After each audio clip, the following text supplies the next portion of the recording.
Alléluia, bien chers frères en Christ.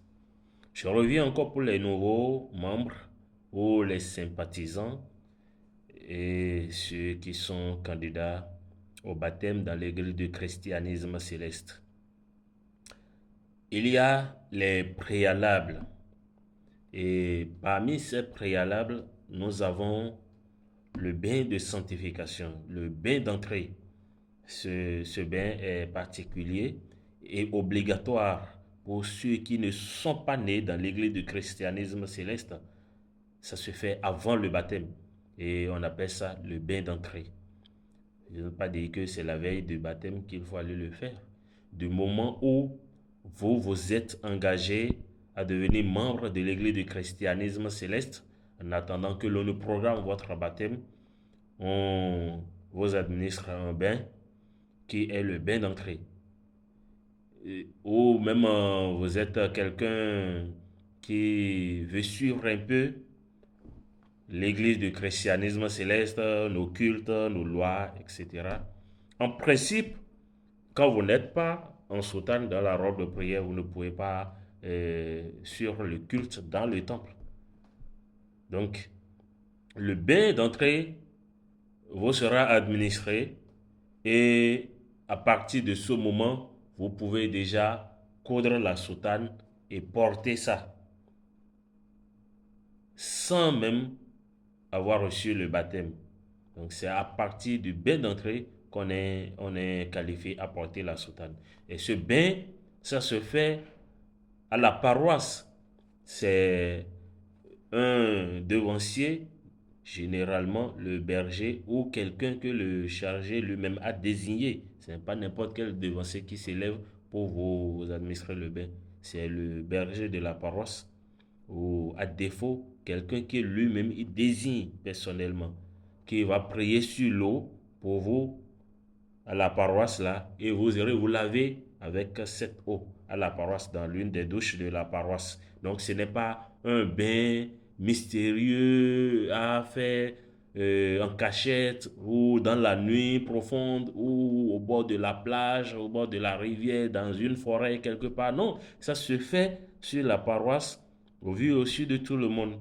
Après ce bain, vous pouvez coudre la soutane et commencer par porter, par suivre les enseignements de base de l'église du christianisme céleste, notamment nos 12 préceptes, de reconnaître les 12 préceptes de l'Église et vous engager à les respecter. Ce n'est pas après le baptême qu'on va commencer maintenant par vous enseigner les 12 préceptes et vous allez dire que non, vous aimez le noir. Non, quand vous êtes dans le noir, vous êtes joli et donc vous aimez le noir. Non, bon, où est-ce qu'il est écrit de ne pas prendre de l'alcool dans la Bible? Non, au fait, l'essentiel c'est de ne pas se saouler, etc. Non, là, ne disent pas ça.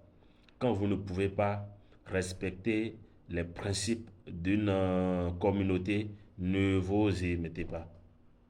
Parce qu'il y a nos cantiques qui le disent. Non, mais c'est bossé ton nom. Non, moi, c'est ceux qui croient et qui obéissent. C'est eux qui auront la vie dans cette église, qui auront les récompenses réelles de cette église. Après, il ne faut pas venir salir la réputation de l'église. Et lui, il est dans l'église, non? Pourtant, pourquoi ces choses lui arrivent? Pourtant, ces choses lui arrivent. Parce qu'on est là, on porte la soutane, mais on ne fait pas ce que l'église recommande. On ne fait pas ce que Dieu a demandé dans l'église. C'est pourquoi je nous ai invités d'abord à méditer sur les 4 cantiques essentiels que j'avais soulignés là. Et j'ai déjà posté les paroles de ces cantiques-là avec leur traduction en français afin que même ceux qui n'ont pas les livrets de chant puissent méditer sur ça. Vous devrez connaître les 12 préceptes de l'église du christianisme céleste et quelques règlements et modes de conduite dans l'église, la maison, etc.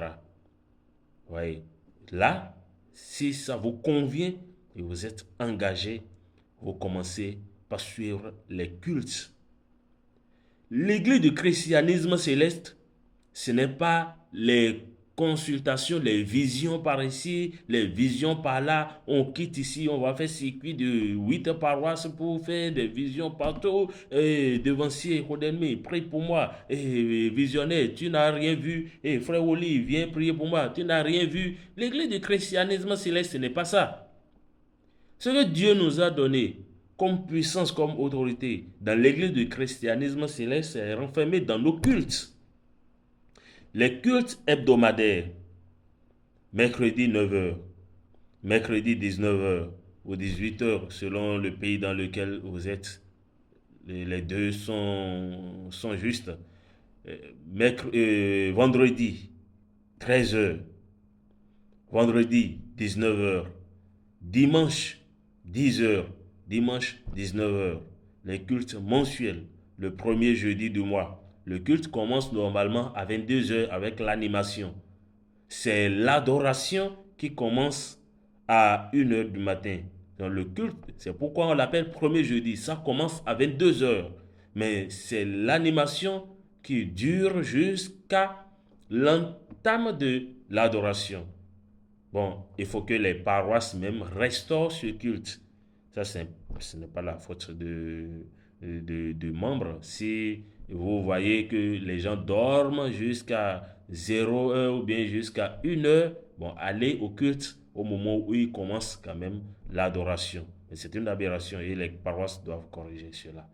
Vous ne devez pas rater ces cultes-là.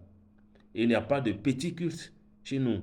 Donc, quand vous ne prenez pas les cultes au sérieux, alors que vous venez de mettre pied hors d'un monde qui vous harcelait, qui vous maltraitait, qui on voulait à votre vie, c'est dangereux. Vous allez faire des travaux fatigués et vous allez devenir finalement une proie aux brebis galeuses ou aux loups qui se sont déguisés en céleste et qui circulent dans la tenue blanche. Nous ne voulons pas ça pour quelqu'un, nous ne voulons pas ça pour vous. Donc accrochez-vous au culte. Celui qui fait correctement les cultes, il n'a pas besoin de grands combats, il n'a pas besoin de s'inquiéter, etc. Dieu lui-même descend et opère pendant les cultes. Il opère avec ses anges, il opère avec tous les esprits qu'il a mis à la disposition de l'église du christianisme céleste. Maintenant, lorsque vous marchez comme ça, après un certain temps, je demande aux gens ici de ne pas précipiter leur baptême. Pour faire au moins 1 an de marche pour vous assurer que oui, cette communauté me convient, etc. avant de vous engager. Sinon, en principe, c'est même 3 ans. On dit laisser le pavé extérieur être foulé aux pieds pendant 3 ans. Maintenant, pour des raisons spirituelles, pour des raisons de combat, pour des raisons de sécurité, pour des raisons de protection, tout ça, le Saint-Esprit peut vous intimer l'ordre de vous baptiser dans l'immédiat. Là, il n'y a pas de problème. Quand vous finissez de recevoir votre baptême, vous suivez la marche et vous suivez l'enseignement qu'il faut. Mais si c'est par votre vocation personnelle, engagement personnel que vous êtes mis, faites l'effort de connaître un peu les bases de l'Église avant de vous engager. Donc, le bain de sanctification, les enseignements de base, notamment les 12 préceptes de l'Église du christianisme céleste, les cultes hebdomadaires, cultes mensuels, les cultes particuliers, tout ça, ça vient avec le calendrier. Il n'y a pas de problème. C'est pour ça aussi, il faut couvrir 1 an pour connaître un peu les différents cultes particuliers que nous faisons également. Et le baptême. Lorsque vous recevez votre baptême, vous devez recevoir le certificat de baptême. C'est une exigence. Si les gens ne vous délivrent pas ça dans le délai d'1 semaine, il faut les harceler pour ça. Il faut rester derrière les devanciers qui vous ont baptisé là pour qu'ils vous délivrent votre certificat de baptême. C'est obligatoire. C'est obligatoire. Voilà, que Dieu soit avec vous et que Dieu nous accompagne dans notre marche de chrétiens célestes et que la Mère Marie nous tienne compagnie selon la promesse divine. Alléluia. C'est Chofasco.